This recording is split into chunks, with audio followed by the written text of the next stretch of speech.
this is who I'm supposed to be now. Sure. Stop chasing the number and chase significance. How can I help people feel like they matter, feel like they've been heard, they're valued, and how can I help them get where they want to go and figure out how to be the best version of themselves? And that's where it started.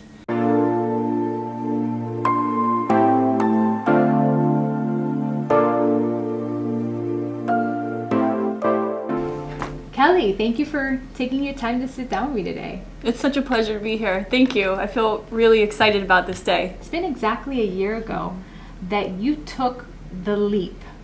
What was that leap? It was a brave one, I will say. Maybe a little crazy. Something that I felt was the right time for me. And that leap was walking away from 21 years of being in one place, the only job I ever knew since I graduated college, and had a good, successful career that I really enjoyed for a long time. And you love the people you work with. Love. That was the hardest part. I love the people I worked with. Yes. And so what was the driving force or the voice? What was it and what was it saying? It spoke to me for a while. I think in life, when you really listen, there are whispers that will come into your mind. And sometimes we tune them out, thinking that, it's just nothing. And then sometimes they get stronger and you start paying more attention to them. And mine just kept getting louder and louder. And I started saying, I wonder what that means, or what is it trying to tell me? And it kept saying, you can do more. You can reach more. You can add value to more. And I didn't know what that was yet, but I kept hearing it until it finally became clearer. Did people say, you're crazy to leave your career, you're sustainable, you're established, what are you doing, Kelly? Absolutely. There were those voices as well, and I don't blame them. I get it.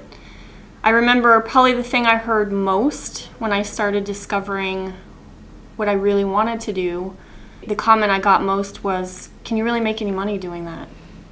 Is that really a career? And I think people don't understand it. They're not in touch with it, and there's no blame on that. It's just they don't understand it. But I studied it for a long time. And I watched the best in the world do what I wanted to do. And I saw that future of, that could be me. That could be me.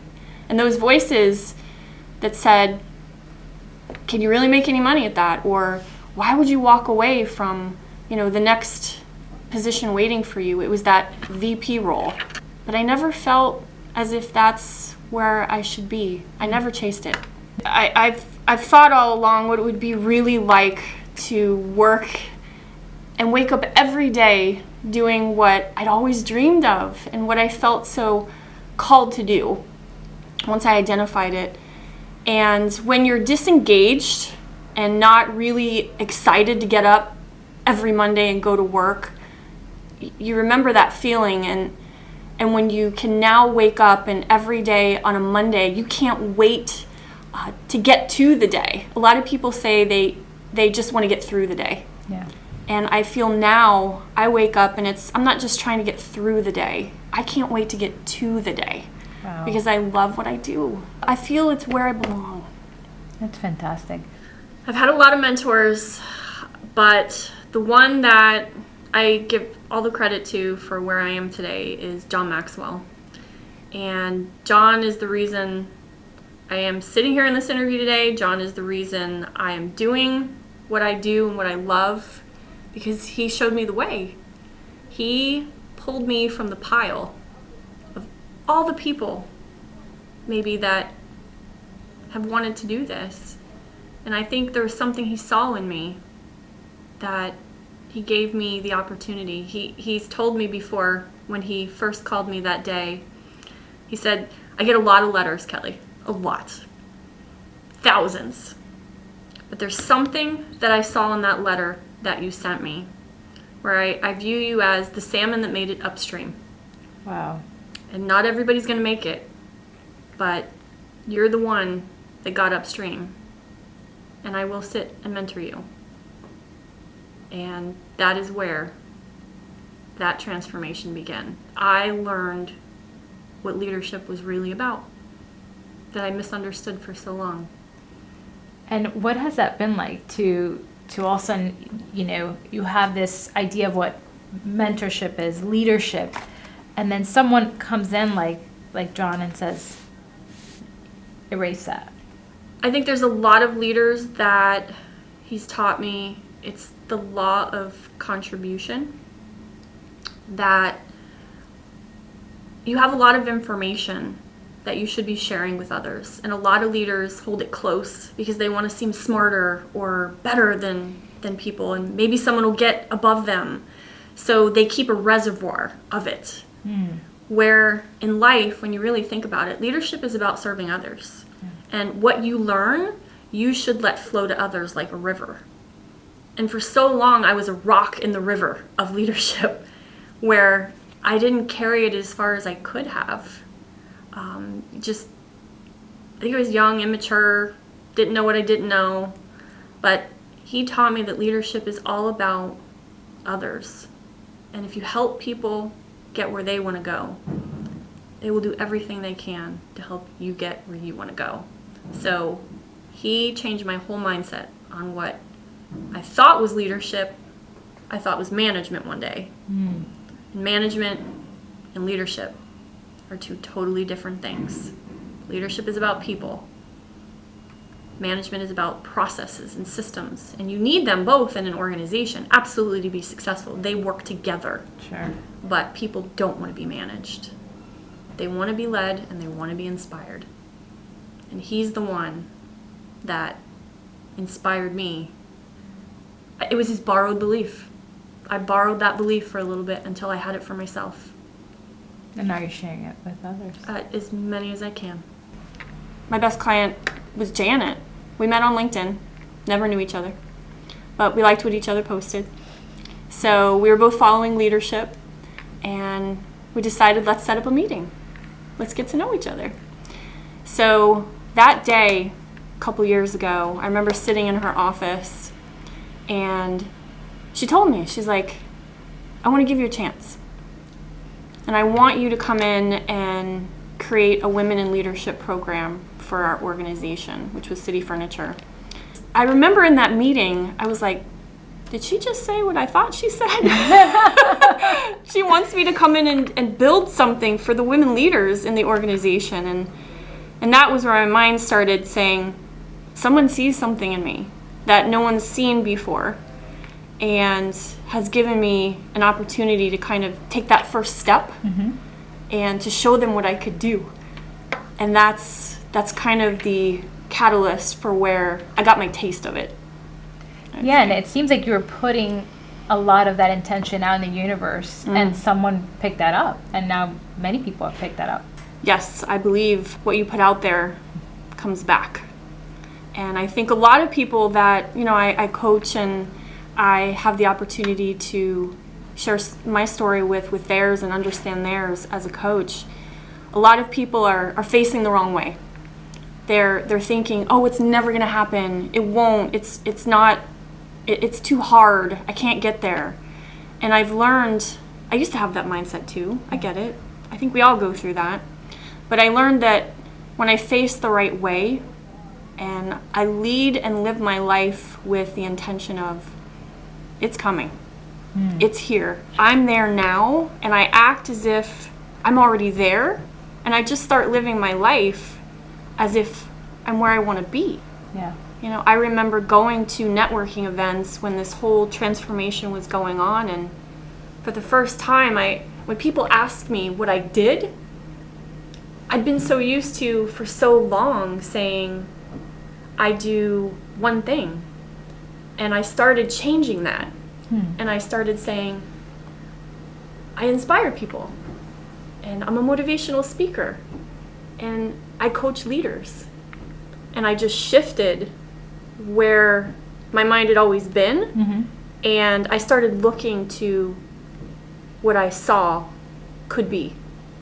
And I just started acting as if I was there already. Kelly, what are some of the challenges you see your clients institutionally facing? What are some of the maybe top 2 or 3 things that you see? I've learned through my mentor that he's so right. And I've had to experience it for myself and being inside other organizations to really connect the dots. But I'll never forget when he told me there's 2 things people want. And those 2 things, we all want the same. Doesn't matter where we come from, what area we've lived, what demographic we have worked in, what industry we work in. But those 2 things are that people just want to be valued and they want to be heard. And the more I'm inside organizations and working in the trenches with the employees that are doing that job every day, they want that. And they just want to feel valued, appreciated, and that they've been heard, and that they can do what they do best every day in the job that they're paid to do. So that's probably the biggest thing I hear. And the other thing I hear a lot is they want a place where they can grow and work with leaders that allow them to grow and who nurture that growth and aren't afraid of it. Because there's a lot of times when someone wants to grow, not everybody wants that for them. Yeah. And there's a lot of factors that could play into that. People just don't know what they don't know, or they've not experienced maybe where that person has come from that wants to grow, and they haven't lived through those experiences. Some of it might be immaturity, and they'll get there in time. But the employees I've coached and I've worked with, they just want the opportunity to become the best version of who they were meant to be, and feed that hunger of growth and have opportunities to do more and be more and just fall into that path of where they think they can make the most impact, especially your younger generation. Kelly, what would you say to Kelly a year ago? Are you sure? Yes. Because there's people that are thinking about, they watch and they go, that's what I want to be doing. I really want to give more of myself. Are you really good in that area? Do you have a gift? Do you love doing it? It's when you wake up in the morning, you're like, I have to do more of it. I can't wait. And can you make a living at it? You don't have to make all the money in the world, but you have to be able to survive. Sure. So I would tell people that, and there's so many out there that have that question, and that's why I'm here. I want to help them. After you've answered those questions, ask yourself, what have you done to prepare for that moment? Okay. Have you done the work that will get you at least onto that path? Because I listen to Tony Robbins. Sure. And I'll never forget listening to him and him saying, if you want to get to the island, burn your boats. And when you burn the boat, you got 2 choices: swim or sink. And when you have that island in front of you and you have intentionally prepared to swim, you'll be amazed at the power that you have within if you have the self-belief. But just because I decided December 15th of 2017, that did not just happen overnight. There was a lot of intentionality and preparation for me to have the confidence to say, I can burn my boats now and swim. So it depends on the situation the person is in. It's not meant for everybody, but you have to do what's right for you as well. And there's some people that are out there that can just make that jump, and they make it. But I think a lot of it has to do with self-belief and having really good people around you. A support system. Encouragers, absolutely. Because there's a lot of people out there that want you to fail. And they don't want you to get where you want to go. Wow. And I learned from my mentor that he told me when he was coaching me through this whole process, he said, growth is the great separator. And just because you're going and growing doesn't mean people want to come with you. Because people are very comfortable where they're at. And there's nothing wrong with that. Yeah. Everybody has to live the life that they feel is right for them. But when you're going here and others are staying here and happy with where they are, which is fine, but you don't want to be there anymore, then you will lose people that were once close to you. So be ready for that. Mm. But it's all about your mindset, your self-belief, and the people you surround yourself with is how I would say it's been successful for me. What is your typical / atypical day like? Because I know it's not typical. Which will also give people who are watching insight as to what to expect when you take this leap. Maybe give us an example of what last week was like for you, or something that just recently happened that you're just like, wow, that week was not, I was here, there, and everywhere. Recently, if I'm looking at the last couple weeks, it has been all over the place, and that's not always, because when you're building a business, you have your slow moments, and then you have those times where you really see everything you've worked hard for start to come to fruition, and that has been the last month for me, where it's the law of momentum. Mm. And when you've got momentum, you need to ride that. Okay. And I've learned about the law of momentum, and there's a 1-inch block that if a train wanted to get over that 1-inch block, it couldn't get over it without momentum.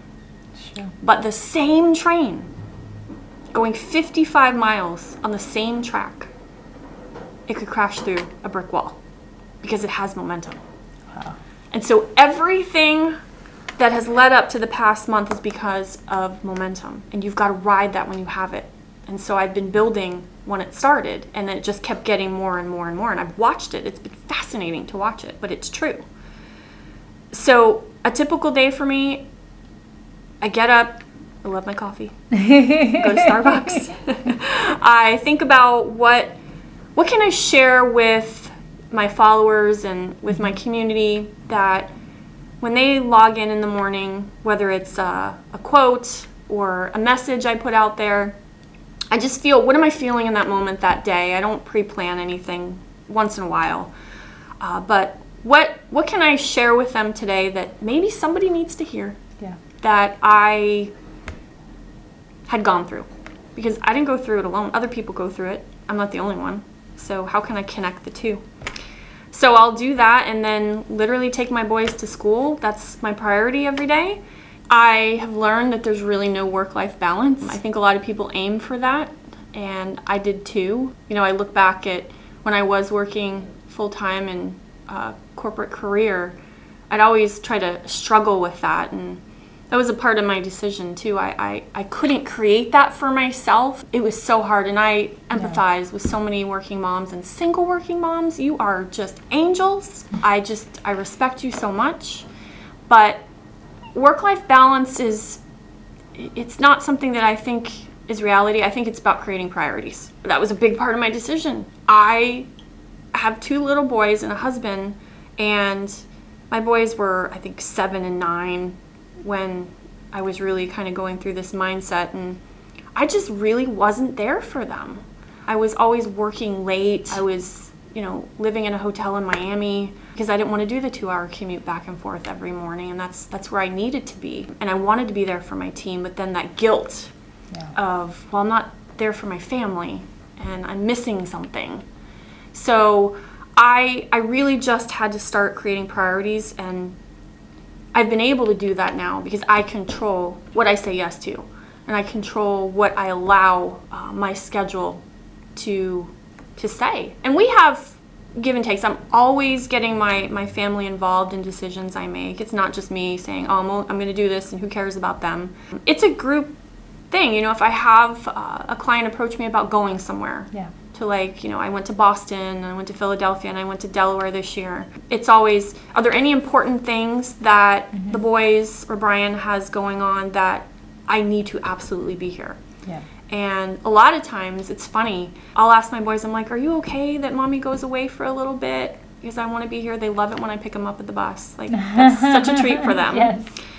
So they always say, they're a part of this with me. They say, Mommy, I want you to go. That's Mommy, great. I want you to go be a leader and help people. And when I have that, I know it's okay. So I just prioritize and involve the people that I love to make those decisions. So they're with those decisions on me. What do you do for downtime? It sounds like you don't have. No, I do. So good.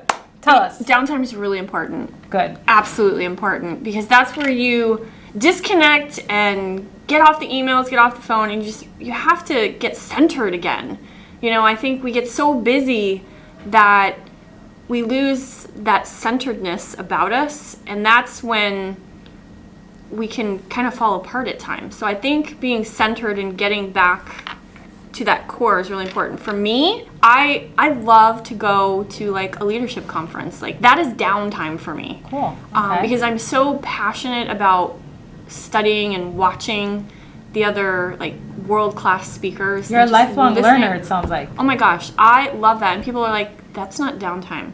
But downtime for everybody is specific to them, you know, and nobody can tell you what that is for you. You have to figure out where's that outlet that lets you just sit back, enjoy the moment. And if I don't have to work or do anything there, then I can just soak it all in and just enjoy it.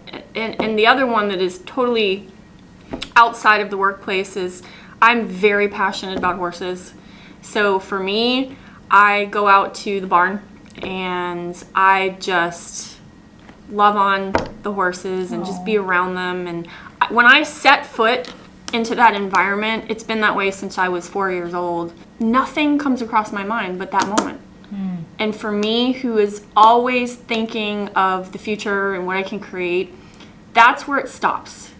I just am in the moment, enjoying the sport, and just being around beautiful, beautiful sport. And that is where I become very centered. That's beautiful. Kelly, there's a lot of life coaches out there. There's a lot of people who do what you do that are these fantastic tugboats. Oh, sure. I know why you're different, but for the viewers, what sets you apart from the rest? Good question, because there's a lot of coaches out there. I agree with you on that. And I think there's one for everybody. But I always tell every client that approaches me to work with their team or work with them individually, if they want to hire me, is you have to find a coach that connects with where you are. I think there's a lot of coaches out there that maybe they got certified for all the right intentions, but maybe they've never led a team. And so they're asked to coach teams. Maybe they've never been a leader of a team. And how can they connect what that feels like and the challenges? And maybe they've never gone through that feeling that I did, stuck. How do I get out of this? I feel crazy. I feel like I'm lost. I don't know what I'm supposed to do, but I'm disengaged. I think it's really important, and before anybody decides to work with me, I want them to think really hard about that. Am I the person that has experienced what they are experiencing? Because when you can connect with a coach that has the fresh eyes that they can bring to that, because they've been in the situation that you're in, and they can give you a new perspective because they're on the other side of it. So that's always what I recommend, is find someone that has experienced where you want to go, that is maybe a little bit ahead of where you want to go. I always say, and I've learned this, look for someone that's 10 years ahead of you, where you want to be. Okay. That has put in the effort and the time and has the experience to help you get to that spot.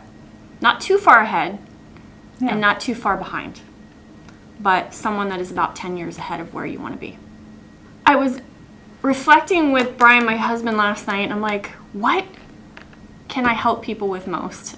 You've been with me for 18 years, so like, what do you remember about when I was kind of in that zone of where I was versus today? And he brought up a really good point. And he said, I remember that I would describe it as you are the greyhound on the track. You were chasing that rabbit for years, and that rabbit was a number. It was, and I remember it very clearly because that's what energized me. I wanted to hit that goal. That it was a number goal to make, whether it was $1 million in an office or 500,000 or whatever. But I was so focused on getting to that goal. And for years, I would go around that track and I'd get there. And then January would come. And what was the new number? And I'd run around the track again. And I'd chase it. Yeah. So, and we're talking for 15 years. That was the goal. Because that is what was my job. And I was good at it. I was. Very rarely did I not meet that number. Because I also had great people around me too. He never told me until recently. He was so smooth about everything. Because he's like, I'm so glad you finally decided. Because he told me before, he's like, you have got to do something. You're not going anywhere. And you can do more. And I'm like, I can't. Everybody says it. I can't. How do you do it? You can't leave the bills. And recently on a walk, he told me, he's like, I was really scared. He's like, I was really scared because you had a good paycheck coming in and we knew the condo wasn't going to sell. But he's like, I just knew you would figure it out. And it was faith. It really was. But he said he was really scared, and I never knew that until recently. So he never showed it. I had started saving, and every commission check I got went into a little, like a fund, I guess you could call it, a fund of growth. And all those commission checks I'd gotten along the way, I started investing in me and getting certified. So for 2 years, I went to Gallup, and it is not cheap. But I remember that bold move I did. I just said, something tells me to do it. I don't know why. And I took out my credit card and I said, just do it. We'll figure it out later. It's the activator in me. And that was hard because I'd never put that much money on a credit card before. But I'm like, it will come back somehow. Just do it. Go with your gut. And then I went through my other coaching certification, and that stuff adds up.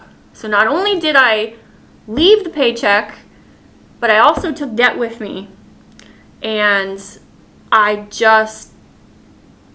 almost just lived on my faith for a few months, just saying, it'll happen. I'll figure it out. Just work really hard.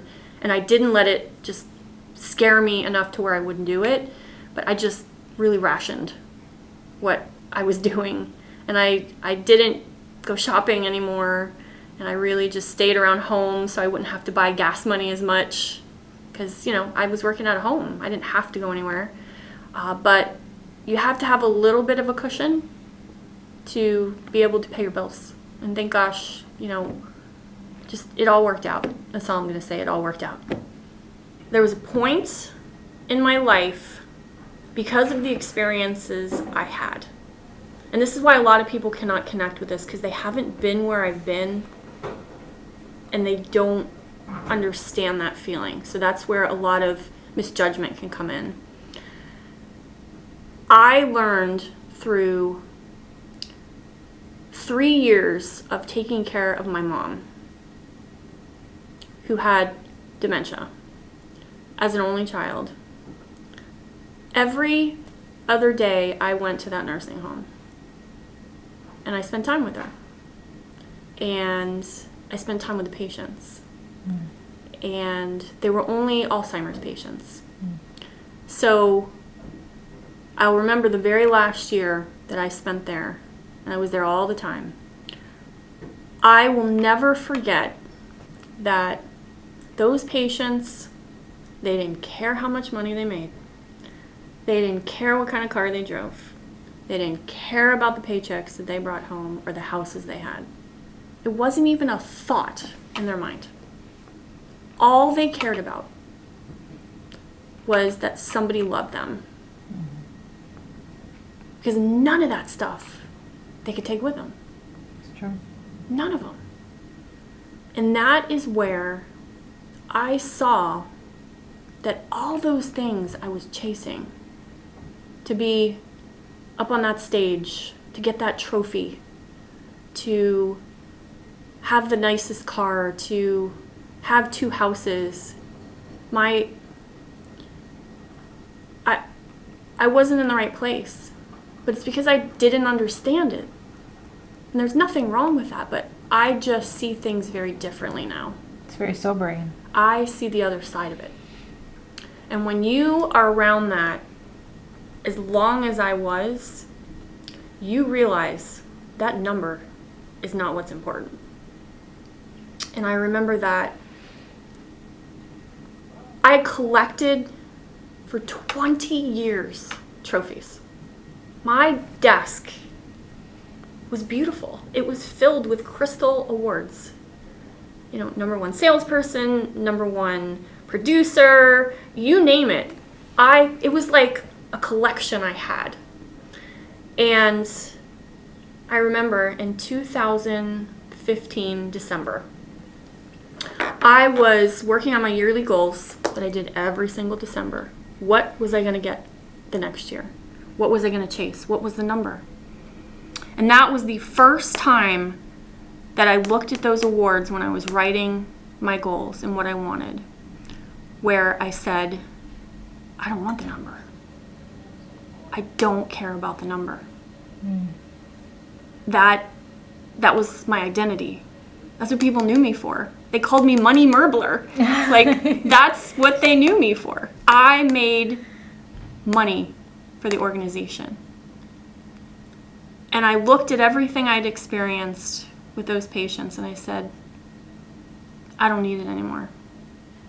I don't need it.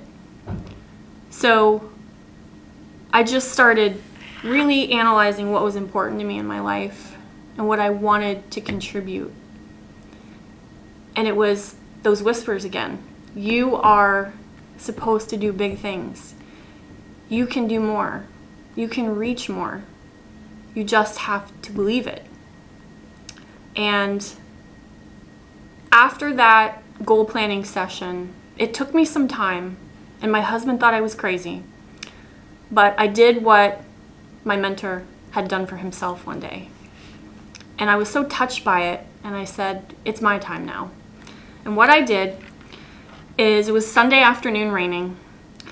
I got a box, and I went into my office in my house, and one by one, I looked at every one of them, and I looked at those awards, and I remembered the memories that they had, and everything that they brought for me, and the happiness in my life, and the teams that were surrounded in those that had got us there, because it wasn't just me. So they were good memories. But one by one, I put those trophies in a box. And it was overflowing. I took it to my husband, and I said, Brian, don't even ask questions. I need you to seal that box, and I need you to throw it out. Wow. And he said, are you sure? He's like, that's been your whole life. And I said, I know, but that's not who I am anymore. And I said, I'll be back in a couple hours. Please have it gone. And as a good husband would, he did what I said. And it was gone. And it was like this whole shedding of that skin for me when I came back, where it was, this is who I'm supposed to be now. Sure. Stop chasing the number and chase significance. How can I help people feel like they matter? Feel like they've been heard, they're valued, and how can I help them get where they want to go and figure out how to be the best version of themselves? And that's where it started. And I use the analogy of the chrysalis of a caterpillar. So I don't know if you know about how a caterpillar becomes the butterfly, but I talk about this in some of my keynotes. I was that caterpillar that wanted to change, but I didn't know how to do it. I didn't have all the answers. I didn't have a lot of money. I just had the belief that I could.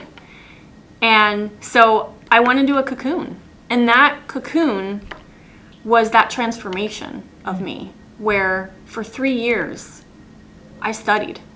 Wow. For 3 years I interviewed the best of the best speakers in the world. And I'm so grateful for the opportunities that they let me schedule those calls. I learned from the #1 leadership guru in the world, John Maxwell, that pulled me from the pile and showed me how to be a good leader. I followed everything he did for those 3 years. And every day I did something with intentionality to make me better, to get where I wanted to be. And during that time in the cocoon, that's where growth was the great separator, because a lot of people didn't understand it. And I didn't communicate it as well as I probably should have, because it's awkward. It's scary. It's a transformation. Yeah, like if people don't understand it and they haven't been where you've been, they'll be like, I don't understand it. So you have to accept that, and you have to just stay focused on where you're going and know who you are. And December 15th, the butterfly came out. And I said, if I'm going to fly, now's the time.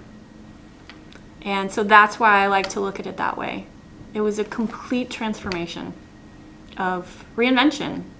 Going from a totally one place in my career to something that I didn't have a degree in, I didn't have the experience in, I didn't have the references to back me up, but I had passion and I had a heart, and I had a lot of belief in myself and a lot of great people that were standing on the sidelines saying, you can do this.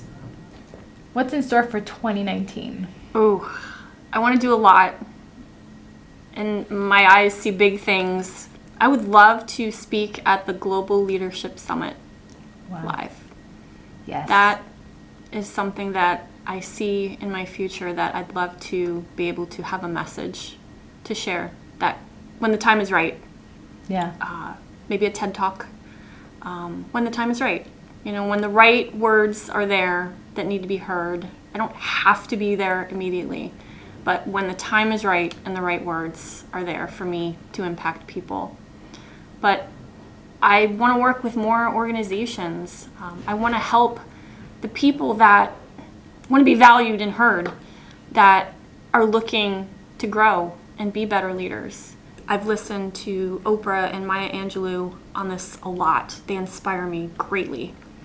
And a legacy is all the people that you've touched. Yeah.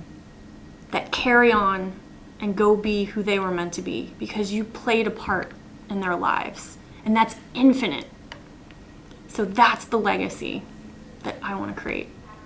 I give people an easier in than maybe they would have had. And if I can, why wouldn't I? Yeah.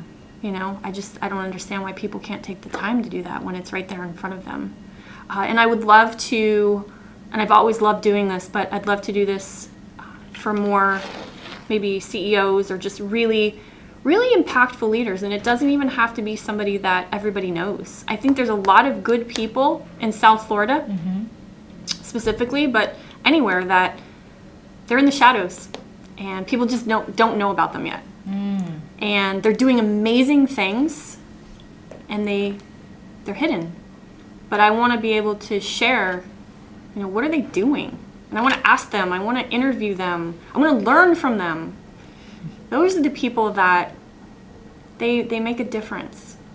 And I would love to just have that dialogue with people that are doing things that really matter, so I can learn from them.